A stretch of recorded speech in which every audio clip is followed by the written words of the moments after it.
జై శ్రీమన్నారాయణ. క్రితం శ్లోకం వరకు మనం వాల్మీకి రామాయణం బాలకాండ మొదటి సర్గని పూర్తి చేసుకున్నాం. ఇప్పటి వరకు మనం శ్లోకాలు వాటి యథార్థ అర్థాలు మనం తెలుసుకున్నాం. కానీ ఇది పిల్లలకు ఏమాత్రం అర్థమవుతుంది? పిల్లల కోసం ఈ వీడియో వాళ్ళకి అర్థమయ్యేటట్టుగా ఒక కథ రూపంలో చెప్దామనుకుంటున్నాను. దయచేసి ఈ వీడియో మీ పిల్లలందరికీ చూపించండి. పిల్లలు, మనకి రామాయణం ఎవరు రాశారు, ఎందుకు రాశారు, ఎలా రాశారు, ఎవరు చెప్తే రాశారు అనే విషయాలు మీ అందరికీ తెలుసా? నేను ఇప్పుడు చెప్తాను, జాగ్రత్తగా వినండి. రామాయణం రాసే టైంకి సీతాదేవి తన పిల్లలైన లవకుశలను తీసుకుని వాల్మీకి మహర్షి ఆశ్రమంలోనే ఉంది. అప్పటికి రామాయణం లవకుశలు పుట్టడం వరకు జరిగిపోయింది. ఇదే కరెక్ట్ టైం అని గ్రహించిన దేవతలు నారదుణ్ణి వాల్మీకి మహర్షి దగ్గరికి పంపిస్తారు. నారద మహర్షి అప్పటి వరకు జరిగిన రామాయణాన్ని షార్ట్గా వాల్మీకి మహర్షికి అర్థమయ్యేటట్లుగా చెప్పి ఆయన లోకానికి ఆయన వెళ్ళిపోతాడు. ఇప్పుడు వాల్మీకి మహర్షి ఏం చేయాలి?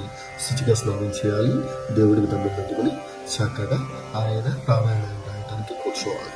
కాబట్టి ఆయన తమసా నది తీరానికి తన శిష్యుడైన భరద్వాజునితో కలిసి వెళ్తారు.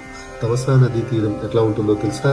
మన గాజు గ్లాసులో వాటర్ పోసుకుంటే ఎంత క్లియర్ క్రిస్టల్గా ఉంటుందో అదేవిధంగా తమసా నది కూడా అట్లాగే ఉంటుందన్న.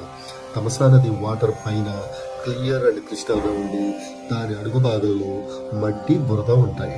అంటే మనం అద్దంలో చూసుకున్నప్పుడు మన ఫేస్ ఎంత క్లియర్ క్రిస్టల్గా కనిపిస్తుందో అట్లాగే ఆ నది ఆ వాటర్లో మనం చూసుకున్నప్పుడు కూడా అంతే క్లియర్ క్రిస్టల్గా మనకు కనిపిస్తుందట. సో వాల్మీకి మహర్షి భరద్వాజు తీసుకుని తమసా నది తీరానికి వెళ్ళి ఆ నది ఒడ్డున నిలబడి చుట్టూ ఉన్న ఉద్యానవనం యొక్క అందాలు గ్రహిస్తూ ఉంటారు. అప్పుడు దూరంగా ఒక చెట్టు దగ్గర 2 క్రౌంచ్ పక్షులు, మగ పక్షి ఆడపక్షి, ఎంతో అందంగా కిచకిచ ధ్వనులతోటి ఆడుకుంటూ ఉంటాయి అన్నమాట.